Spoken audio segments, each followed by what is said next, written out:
What is the worst case of I know better than my doctor you've ever heard of?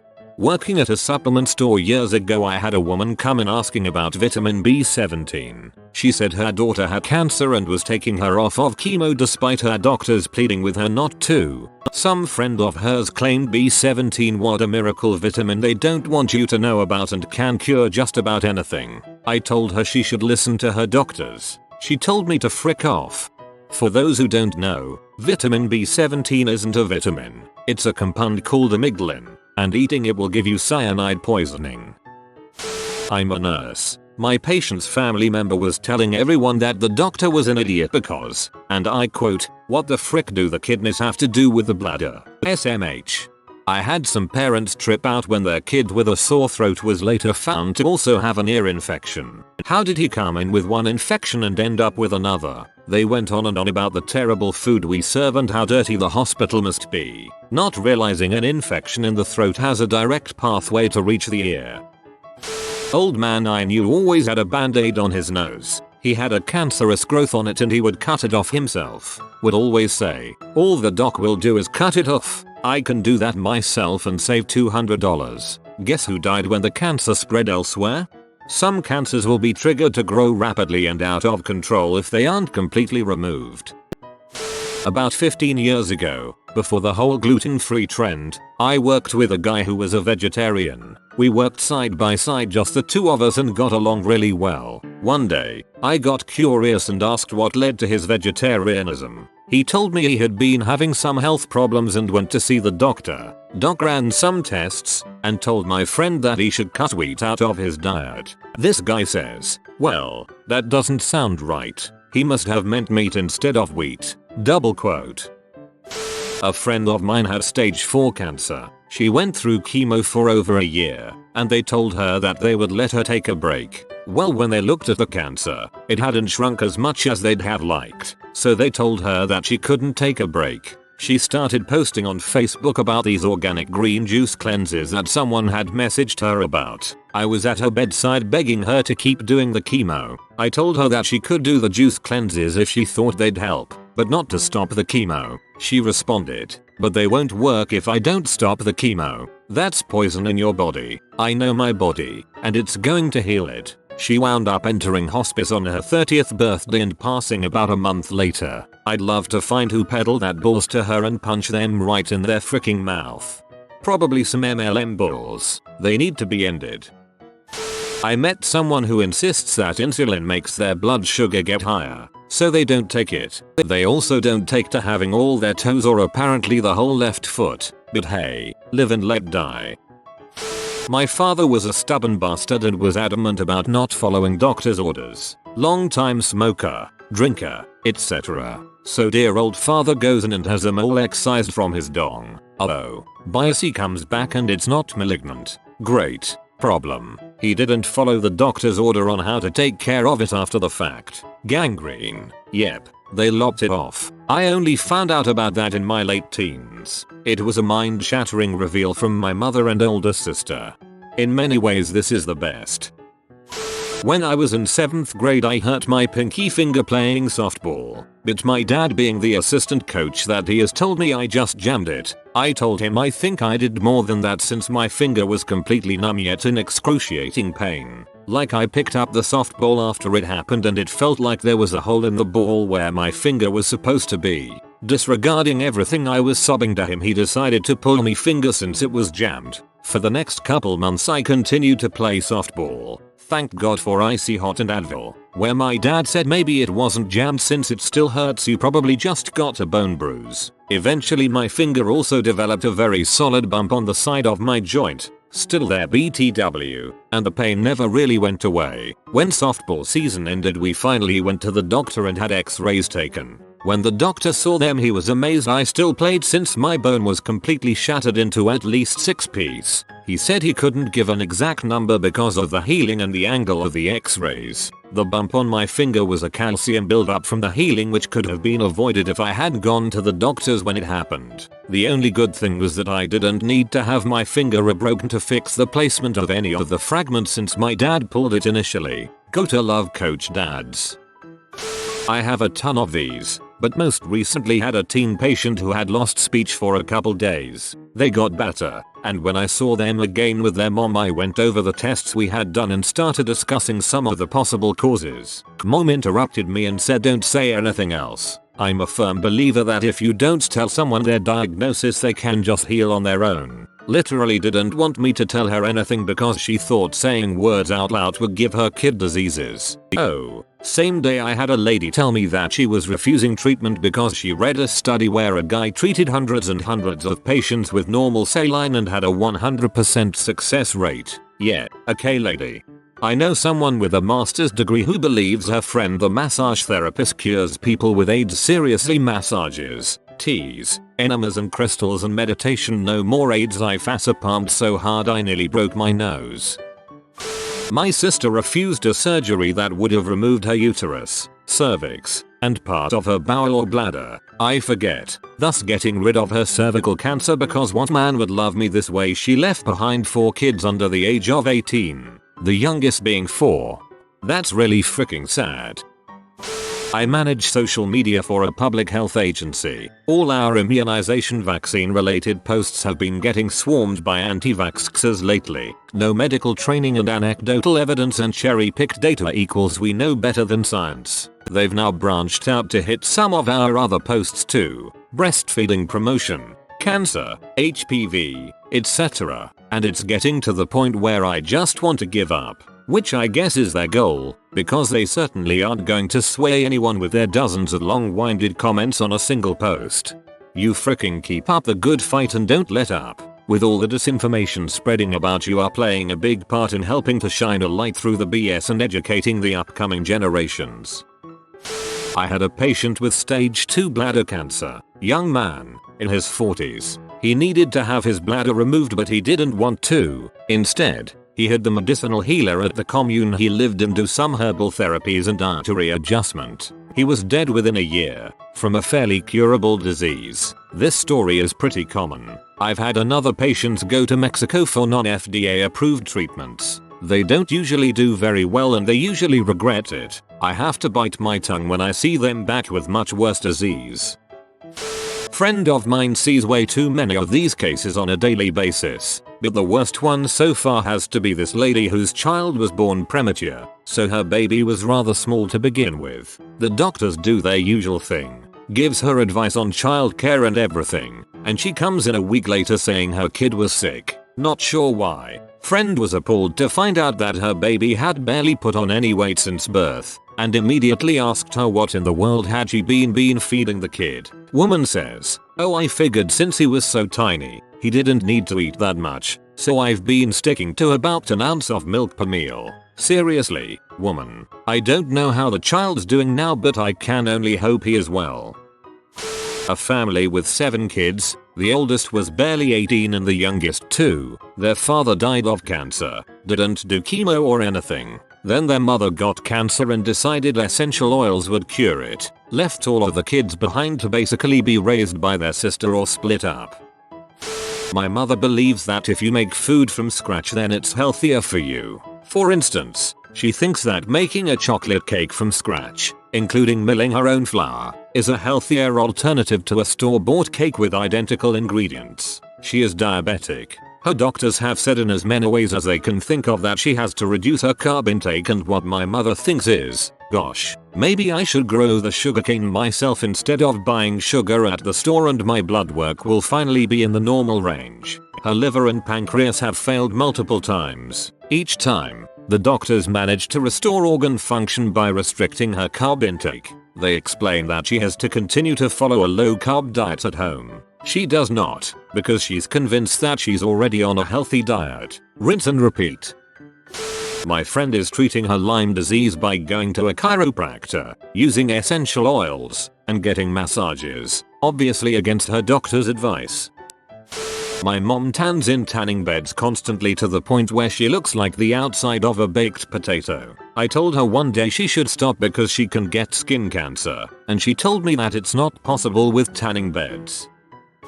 Worked for an ophthalmologist and had 2 distinct idiots at fittest category. The first one claimed she no longer had glaucoma. She had prayed it away. Her eye-op begged to differ. The other was scheduled for cataract surgery and he came in for his pre-op appointment, only to tell us he had spoken with God, and God told him he didn't need surgery. I told the doctor and she said sure, cancel it, I don't feel like arguing with God today.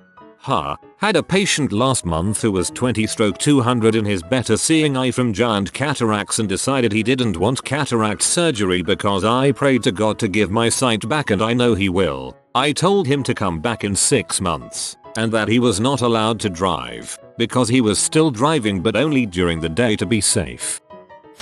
I teach people on a daily basis how to use urinary catheters. You aren't supposed to reuse them, just use it once, throw it away, and when you need to catheterize again, open a new one. That's because using a non-sterile catheter can cause urinary tract infections and a host of all kinds of other problems. The doctor will send us a script for how many per day the patients need to use, and every single day, without fail, I'll have at least 1 or 2 tell me that their doctor is wrong and they only need 1 per day, because they'll just wash it off and reuse it. It literally says on the packaging not to do that. Your doctor said not to do that. I'm telling you not to do that. Why do you still think it's okay to do that? Money is the reason. They know they shouldn't, but a fixed income is a fixed income. Saw this on the news in Alabama a few years ago. Child got bitten by a timber rattlesnake. Mother said 911 wasn't necessary because she had a home remedy that her grandmother had passed down and all the child needed was to drink the remedy, take some ibuprofen, and lay down a few hours and she'd be good as new. Child dang near died. Mother lost all 3 of her children and was charged with felony neglect and endangering a child. I lived in Alabama for a while, and a lady swore to me that since her dog had been bitten by a copperhead once already, he was immune to snakebite now. If I didn't know she only had 2 kids, I would swear this was her.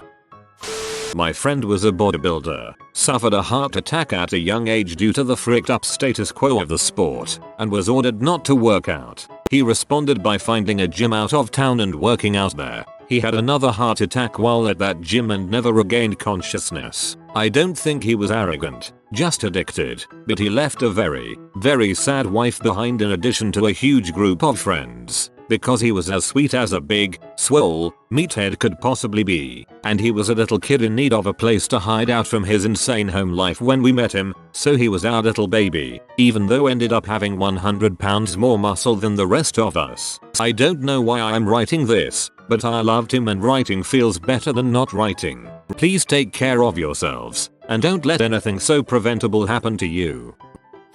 Couple that was super into fitness. Husband gets pneumonia. They decide the best treatment is specially formulated meal plans and vitamin shots. He died in his wife's arms during the middle of the night. That's how. Pneumonia is a nasty way to go. He should have gotten to the point where he simply wasn't breathing right. Breaths sound saturated and rattling, and he's unresponsive. Gray. In other words, obviously dying. How did she ignore that and not call an ambulance? My ex-mother-in-law would always have mixed leftover prescriptions of antibiotics in the medicine cabinet. She would only use medication until she started to feel better. Then she would shelve the rest. When she or someone in her family got sick, she would administer what she considered to be a good dose. I tried to explain to her that an antibiotic prescription only works if you follow the directions and take the whole bottle in the correct intervals. She replied they only say that to get more money. She will be 70 soon and seems to get diagnosed with a new life-threatening disease every couple of years but still going strong. How to create antibiotic-resistant bacteria 101.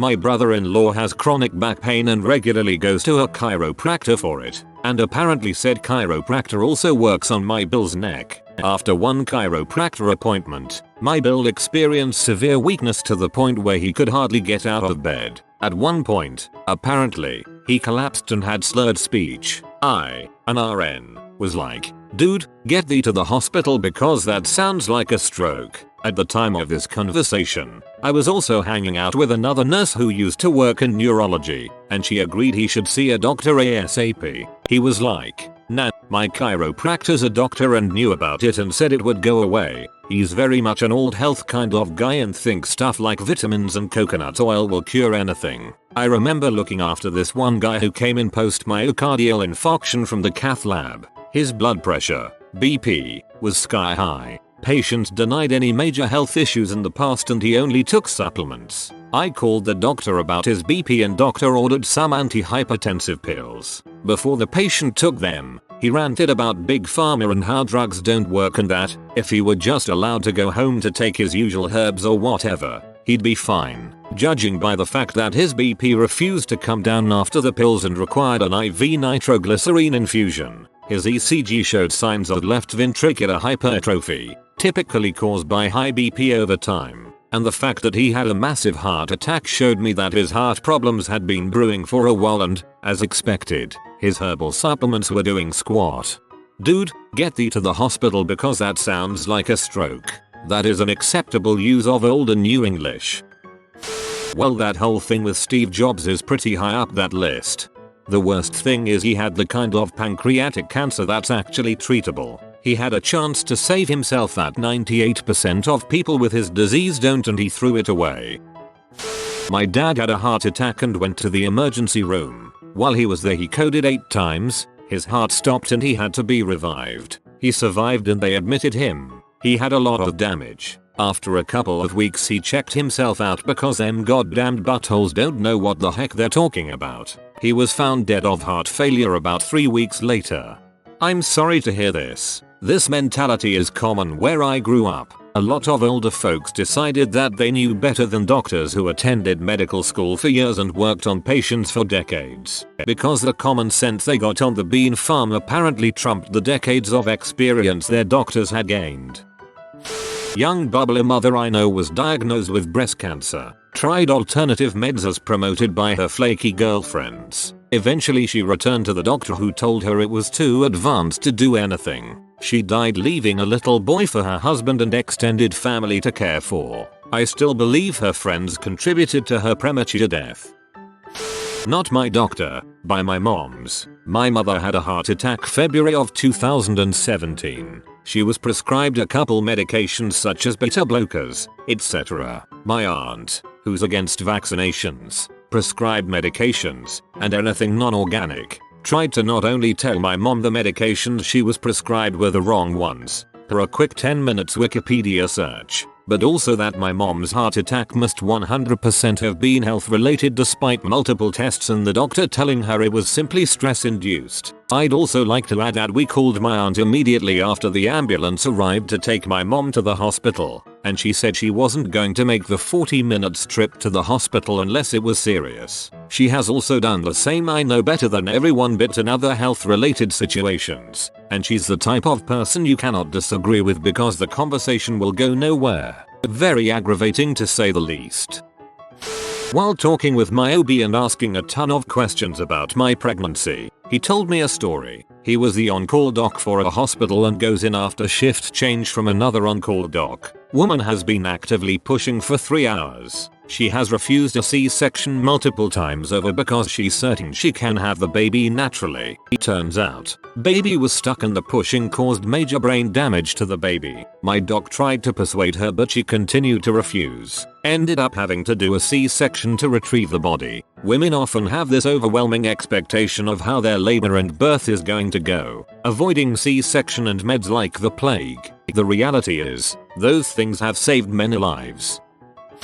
Probably me. I've talked about this before but I'll share again as sort of aside. I was addicted to a drug called Mercindal which contains a relaxant plus codeine plus paracetamol. It started at 2 tablets a day, then 4, then 8. After a couple of years I was taking 40 plus a day. I thought all the warnings about don't take more than 8 a day were stupid. I was all I take 40 a day so I'm fine. I went to hospital for an unrelated issue with my eye and they freaked about how much paracetamol was in my system. I lied and said I took heaps due to pain in my eye. They tested my liver and it was inexplicably fine. From there I realized just how close I was coming to death daily. I had built up a major tolerance but generally 40 plus paracetamol is enough to kill 2 people. It's insanely lethal. It took me another year to give it up and have researched it a lot now. People think Panadol Tylenol is harmless. It's not. People take heaps, wake up fine and think they're safe. In reality overdose symptoms don't appear until you're literally dying and there's nothing they can do to save you. You have a 24-hour window to have your life saved. Even if you build up a tolerance, it doesn't mean you're safe. I am the exception to the rule. TLDR was addicted to a drug that contained paracetamol. Thought warnings on the packet were stupid. They are not. Tylenol, Panadol, paracetamol, or whatever name you know it as. It's insanely lethal. Read the packet instructions and do not deviate. You are not a doctor. Americans. Paracetamol is known as acetaminophen here in the US. Every person who has opted to treat a diagnosed condition with naturopathic medicine. I've diagnosed patients with cancer who have shunned modern treatments only to turn up months later with horrible stage IV disease asking for miracles. I'm all for taking herbal supplements to prevent disease, but when you're finally diagnosed with a condition, stroke, heart attack etc., you need the prescription stuff. In the NW, I frequently admit patients who seek emergent medical care for a condition only at discharge for them to say, yeah, I'm going to go see a naturopathic doctor. Frankly, I'm bewildered that it's not considered unethical or illegal to advertise statistically scientifically unproven therapies to people. Had a guy keep coming in 3 times with a heart attack. We'd save him only for him to sign out of the hospital saying God will cure me, why bother coming then? I had to finally call his pastor to convince him to stay and get all the right treatment. You have been visited by the magical sugar jar Puggo. He'll only share his sweetener if you comment Surga please, Mr. Pupper. Thanks for watching. If you are new to the channel, you can subscribe. I publish new videos every day. Until then, check another video, or don't. Either way, have a great day you magnificent people.